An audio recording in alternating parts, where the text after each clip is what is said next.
Hello, hello. Welcome back to my channel. It's your girl, Unique Speaks. And I'll be over here talking about what I'm talking about because that's what your girl is all about. So I'm super excited to have you here. Yes, it has been a couple of weeks since I was able to do another recording on this podcast.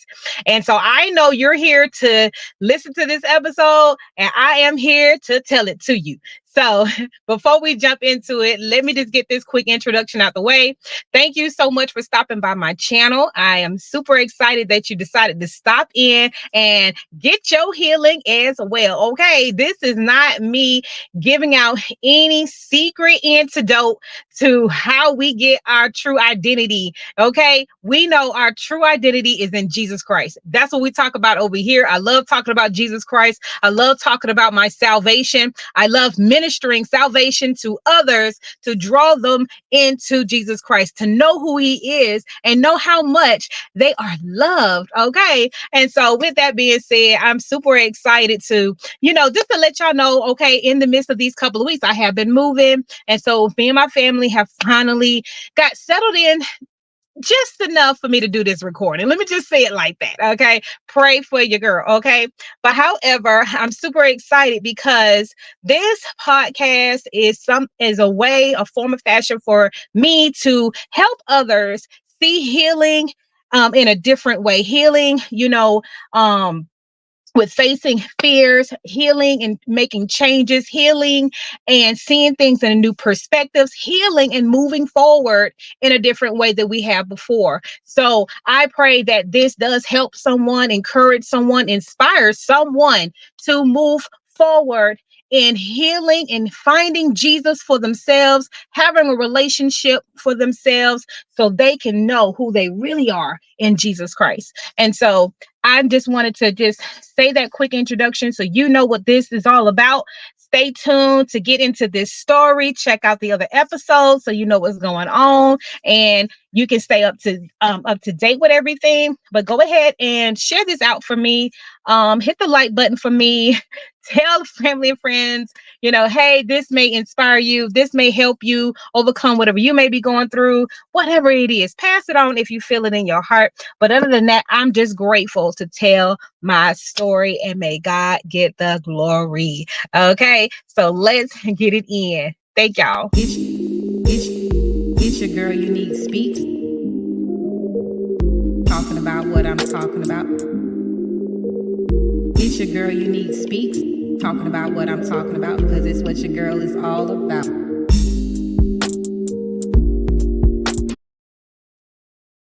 Okay, everybody. So you all can see by the title that you're going to get introduced to my mom, my dad, and my brother. These three individuals grew up with me in the same household with me around the time where all of these things began to take place in my life. If you want to know what I'm talking about, the things that took place in my life, you'll just check out episode 2 and 3 and it'll catch you up, and then you'll be able to understand why this episode is going to be so important as we flow along in this story. Okay. This is going to be an elementary, perspective for me. Because at this time, the age of 3 to about 11, I was in elementary school. Okay. So around this time, so much has happened, but I want to also introduce you to who I was, outside of just what I believe that I was becoming on the same side of the trauma that was attacking my mind to go in a different direction. But I also want you to know who raised me and who I was raised with and what that environment looked like. I can only imagine that anyone would want to know what that environment looked like for a person or a child to go through such a traumatizing season in their life. So I want to introduce my father first. Okay. My father was born in Augusta, Georgia, but he was raised in the Bronx, New York. Okay. He was raised by an aunt. At the time, my dad was the second born of my grandparents, of his parents. And I'm not sure of what was really going on around that time, but maybe it's a possibility that they couldn't afford to take care of him at the time. Yes, they had other children, but at this time, my dad was sent off to live with someone else. I believe he did share some time with his mom and dad, but that was, not that was short lived, if you will.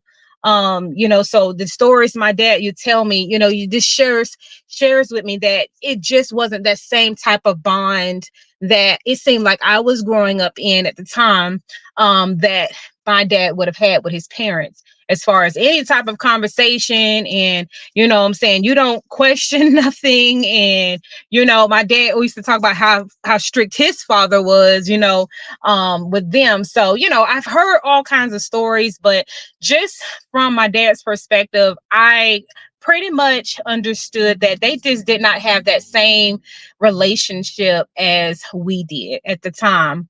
My dad was a great storyteller. I used to love to hear his stories because my dad did so much growing up. He did not finish grade school. I believe he dropped out, and he said that he had to start working basically because they couldn't afford, clothes and shoes. And mind you, my dad was born in 1933. And so when he had me, he was 52 years old. He already had five other children, my brother being one of them. I was the baby. Me coming along, it was just kind of like, what? So, I just want to say that in the era of 1933 to before I was born, my dad lived that lifestyle of building his family.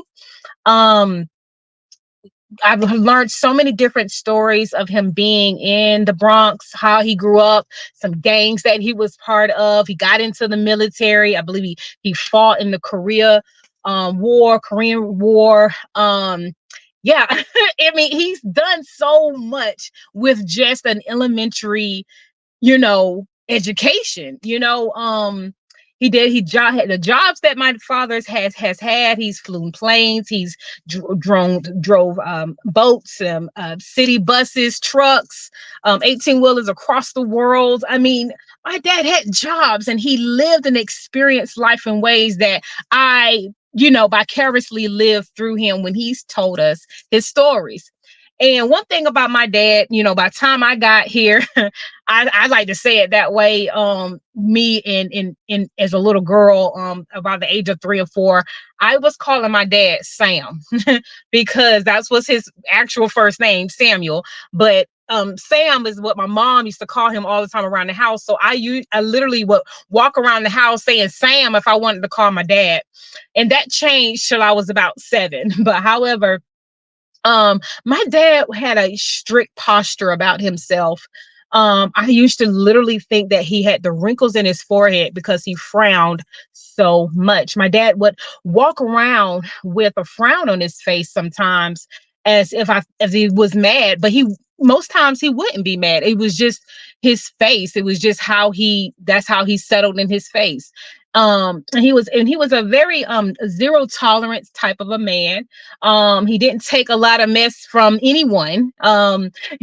He meant what he said, and he said what he meant. He was that type of man. I witnessed him literally take care of all the things around the house, that a man would typically do, and that's based off of, things that I know now biblically, that a man takes care of his household. We wasn't very close knit with my dad's side of the family, although we did go to a lot of events, a lot of family functions and stuff like that. So I was very aware who my aunts and my uncles were, my brother's siblings. But however, it was always something about the division of their relationship, like between my father and his siblings.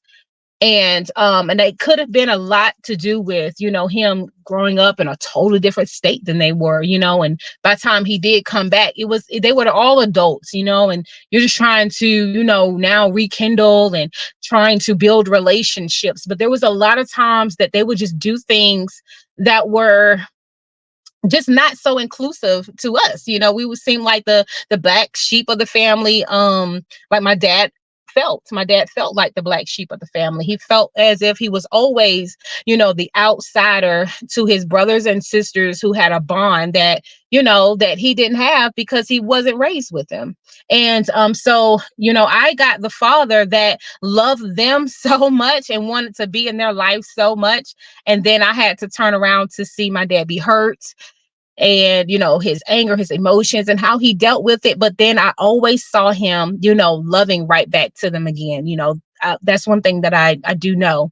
My dad at the time when I was born, he was driving the city bus, so I used to get babysat by my dad on the city bus because that's just whatever the situation was for my parents. But they ended up putting me on the city bus. I was be so excited to wake up in the morning and know that I was going to get on the bus with my dad. I knew almost all of the regulars that got on the bus. I was that person that would sit down in that seat with you and talk to you. I didn't care how old you were. I would never forget Miss Clark. Miss Clark used to get on there every day. She would come on the bus and she would be actually getting off work in the morning, and she would have those bazooka gums. I don't know if anybody, y'all comment down below if y'all remember the bazooka gum. It used to have the cartoon on the inside of the wrapper that wrapped around the gum. And she used to give that to me every single day that I see her. I literally would sit next to her and just talk like we were some grown women. Like, and I would never possibly can tell you any of our conversations, but I possibly had a lot of questions and probably talked my head off like I do today. Praise God. Of just what I thought I knew, right? And again, around this time, I was like 3 or 5 years old. So my dad, I had a very strong bond with my dad. My dad would just let me run that bus as far as like who was on the passengers and stuff like that. He wouldn't let me get too much out of hand. He would always pull that visor down and look in that mirror and be like, hey, sit down.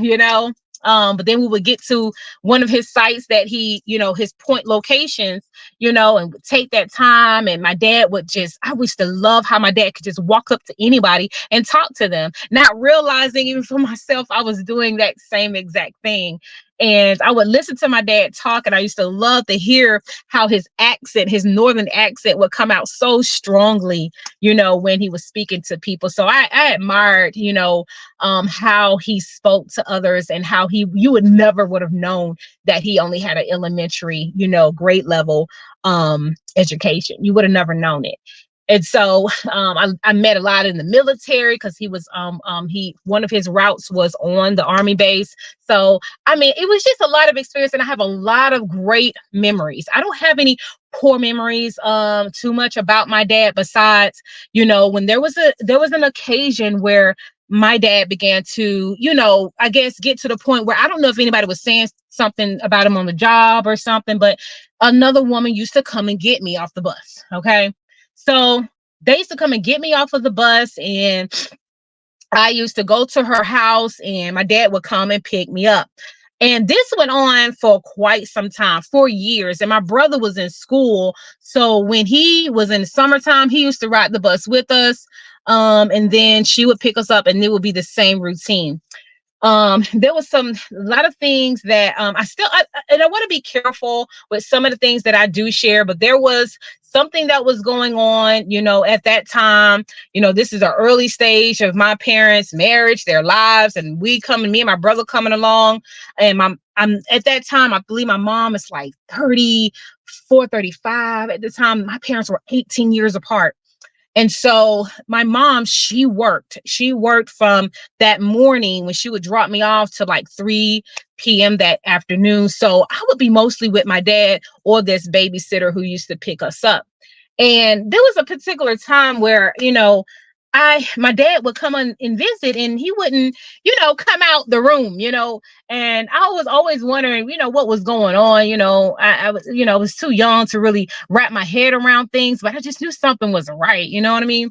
And so when they would come out or whatever, I used to go in there and I'd be like, what is this smell? I would say it to myself. I don't know if I ever said it out loud, but at that time, of course, I did not know the smell of sex. I didn't know the smell of sex, what it smelled like. So I just knew it was just a weird smell. And my babysitter was in the bed. My dad would be in there, but she would look like she would be undone, like I'm just like, just I would never forget the visions. How many times I walked in and I would smell the smell I could not stand. I never remember smelling it before. And just not being able to really put everything together. And I never wanted this woman to replace my mom. That was one thing that I knew about her, but I just think she was nice and stuff like that. She always, got me and my brother breakfast and took care of us. She always took care of us. And we played with her granddaughter. She had children of her own, and this is gonna come up later, so don't worry about it. Y'all just, I'm okay with sharing it, but I just want to know that this is just my experience at this time, experiencing sex and not understanding about it, and not understanding adultery, not understanding cheating, and when you're doing something behind your wife's back. My dad was not a type of person that did this type of cheating that, like I see on TV and stuff like that. My mom did not seem affected. And I want to bring into my mom now, because my mom was such a humble and quiet woman. I always thought she was absolutely gorgeous. I mean, beautiful. Okay. I always loved her skin complexion, because I always thought I was just so much darker than her. So I would just always admire her skin complexion. She was like a brown skin, a fair brown skin. So I used to love spending time with my mom. We'd go get her hair done, but when I was younger, I had the Jerry curl thing going on. I don't know if I mentioned this or not, but I had the Jerry curl going on. So the Jerry curl phase was a phase that my dad had and my mom had, and then I got, and then my brother didn't get it because he used to keep his hair cut and faded, and that's just kind of what he had. But I didn't really have that sense of, of choice, I guess.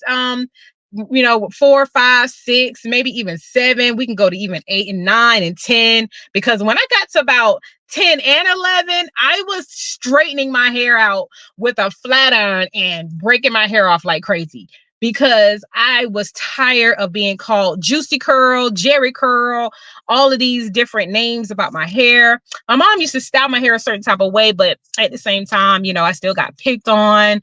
And, but, my mom wore it. And so I felt like it was okay. My dad wore it. I felt like it was okay, and just never thought too much into it. I had braids every here and there now and then, but the Jerry curl was the thing. Okay. But however, my mom, she was pretty quiet. She worked the day shift at that time, where she worked in the mornings and was home, no later than like 4:30. And at the time, she was a housekeeper at the hospital. And so I used to go to her job every now and then, but I didn't remember just actually just being with her like I was with my dad.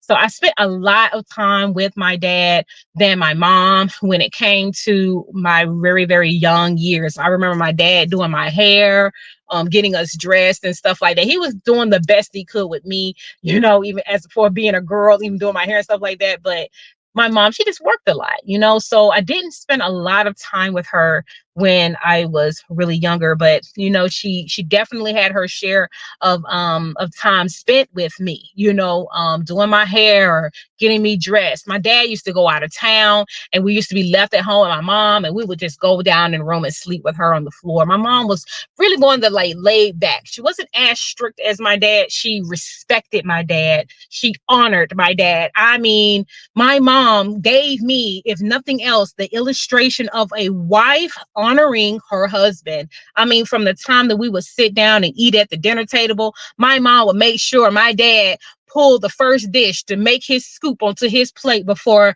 she grabbed anything and started fixing me and my brother's plate. My dad will always say the grace. We will always be sitting there at the dinner table together. My mom would fix the table, make sure everyone was fed, and then she fed herself.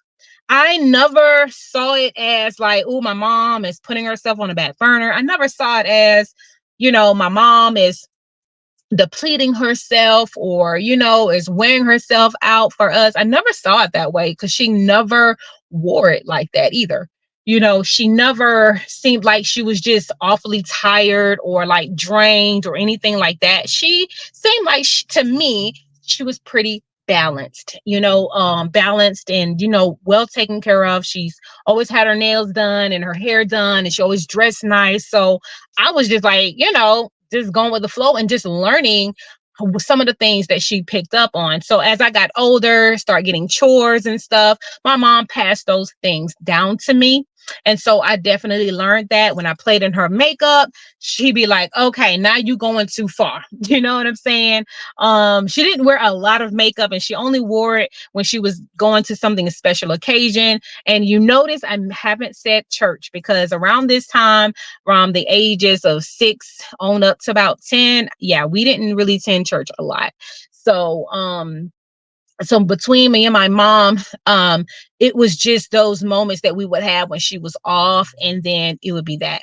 There would be plenty of times I would come home from school, and I would go into my room and peek, because on Mondays my mom would be off, and she would always either go shopping, she'd go pick up my grandmother, and they go do their stuff together, her mom and stuff like that. So I would always come home, and I got to the point where I would be expecting something to be in my room, because my mom would always go buy me something. It would be some cute little shoes or something like that, but I will always love it, and I will always like scream and just go, just have a whole drama fest, of my gift or whatever I have gotten. And it didn't happen all the time, but it happened most of the time. So I definitely was a child. You could say that, I wasn't completely without, you know what I'm saying? I may didn't have the finer of things, like, the fancy dancy expensive stuff, but I had things, and I was very grateful, and I felt like I wasn't no different from anyone else until, people began to pick on you for your clothes, your shoes and stuff. But I was so proud of them. I mean, I would get picked on, but it wasn't to the where I wanted to commit suicide or I wanted to hate myself too much, but it definitely affected me in other ways. And one of the positive things that I could say about myself, when they picked on me and bullied me and, really talked about my hair, my clothes and stuff, like my skin color, I just began to get more bold, because I knew those things I could not change. At the time, my mom was getting my hair done, so I couldn't change my hair, at that time. So I kept doing whatever I had and wearing whatever I had, and I was proud of it. Okay. I was one of those ones that was proud of it. You would pick on me and you would probably get tired of it, because I wouldn't cry. I wouldn't let you see that you have gotten to me. You know what I'm saying? And then I didn't have a good comeback game. I'm not good at jiving or picking on people. So I didn't know how to come back at you with something. So I was just like, okay, you have it, but it's not funny. I feel cute and I feel good. I'm like, so I don't really care what you saying about me. That's kind of like how I was a little bit. My brother, I want to bring him into this, was my best friend. I'm not saying that we're not best friends now. We're just not as close as we used to be. My brother has a story, and I don't want to tell it all, right? Because everybody has their own story, but I'm speaking of my perspective. My brother was very quiet, like my mom. He was very reserved, very, introvert, and, just didn't really come out much. So we were like 3.5 years apart. So when I was born, we shared the same room, and my brother was just super fun. We played all the time. He was my buddy. We wouldn't go to our friend's house without each other. We would play outside together. We would play with each other's toys together. We would do whatever we had to do to have fun with each other, because we were all we had growing up in the home. But however, we had friends outside, and so like I said, we would go there together. When he would have his friends and I would have mine, we would just wouldn't be too far away from each other. And before before them lights come on, we had to be home. So he would always be like calling my name, be like, Charlene, let's go. We gotta go. And we'd be running home, and my mom be standing right there on top of the hill of the driveway, be like, oh shoot, we're in trouble. We're in trouble. You know what I'm saying? Because we was like, we know we was trying to make it home. And boy, I tell you, it was like, when you trying to beat them lights, boy, I tell you. But those were the days. So in elementary school, my brother was a few grades ahead of me, of course. So I had to hear in school, in elementary school, like all the time, like, oh, I taught your brother. Oh, I know your brother. Oh, I'm very familiar with your dad. That was always something that I heard in elementary school, because they had to go through my parents with my brother. And my dad was the same way. He did not play. So they just knew, don't let me call your daddy. And that was just the trademark for me all the way through elementary school. Do you want me to call your daddy? Do you want me to call your daddy? Because my dad left his reputation of who he was, and he did not play by his kids. So that was that. So just giving you a quick introduction, of everybody. I don't have a lot to say about my brother because he does share in the other part of this story. But before I just tap into this, okay, I'm letting you know my brother is also an overcomer. Okay, he is also a triumphant man of God today that overcame what the enemy tried to put upon his life as well. And what he overcame was when the same person, and I didn't find this out till later, but around this time though, in my elementary years, my brother was touched by this same person that stayed up the street from my parents' house. So, and in that circle, we all was in cahoots playing with each other. So I don't know when it happened. I don't know when he would have had time, but they could have asked me the same question, right? When did y'all have time to do that? Because I was always, with others, but he would always find us. It would be crazy how he would find us. We'd be playing hide and seek in these woods and around these houses and stuff like that. And he would just catch us and he would do whatever. So and when my brother shared it with me, I definitely didn't doubt it because I would never want him to doubt it that it happened to me when I shared it with him. And so around this time, I know that something has happened with my brother, because what he had did to me. And, looking back over my life, I do see, where I don't blame my brother, for, possibly I've caught him times where touching me when I was asleep or, asking me to do things sexually for him to play with my toys with me because I wanted to play with me. He'd be like, you got to do this for me first, kind of thing. So as you can see, I began to learn how to, what's that in the employment world, what they call it, pro quo q or pro q quo. What y'all know, y'all help me out there in the comment section. Y'all know what I'm talking about. But there was that, I was learning stuff like that at a very, very young age, when I didn't even know what it was, but you learn the trade-off, the trade-off of get what I want to get what you want. We both will want, we walk away happy kind of thing, so that was taught to me without even being taught to me. Again, that was taught to my brother before it was taught to him. So already before I can get out of elementary school, as well as my brother, we are now introduced to a realm of a world that we were not talking about as a family. We talked, I learned about my dad growing up. I learned about my mom growing up with all the animals and her siblings, and now they with their pets and stuff. And like, we just love the story time, sitting down at the dinner table and having those family moments and, really, taking in the lessons, but really not taking in the lessons because they could have been maybe vague. They could have been maybe not so full of information that we really needed to learn and grow from the experience. So I must say that, I don't regret those moments. I really enjoyed those moments, but at the same time, I know it was not a lot to hold on to keep it going, to derive some type of wisdom from so I can, make some different decisions in life, so that was just something that we just didn't talk about. It was like hush mouth, and we would feel like, you know, you would be in trouble if you would bring up the wrong type of conversation or, or wanted to be included in a type of conversation because you're curious or whatever. And my brother was one of those curious people. And because he was so curious, I followed right behind him. It's not too much that my brother did that I didn't do. At this time, I didn't see a lot, what he may have done besides, sneak in my parents' room, watching videos he should be watching, and then including me, get me watching them. I'm like, what is going on? And I'm looking at this stuff going on. It's just, it's not nothing a child should see. I played with my dolls. I had Barbie doll houses, and I used to love making my Barbie doll clothes out of old socks because if my parents can afford to buy me Barbie doll clothes, I would make them myself, and doing their hair and, just living a life that I thought what life was about, that's it. That's all. But yes, y'all, I wanted to do this episode because before I really get into, a lot of these stories, because a lot of these have a lot of different locations and people involved, that I wanted you to know more about me, my brother, my mom, and my dad. So as this story continues to pull together, you are able to really connect, somewhere in this story, one way, form, or fashion, and you're able to connect and keep flowing with me so we can walk in this true healing.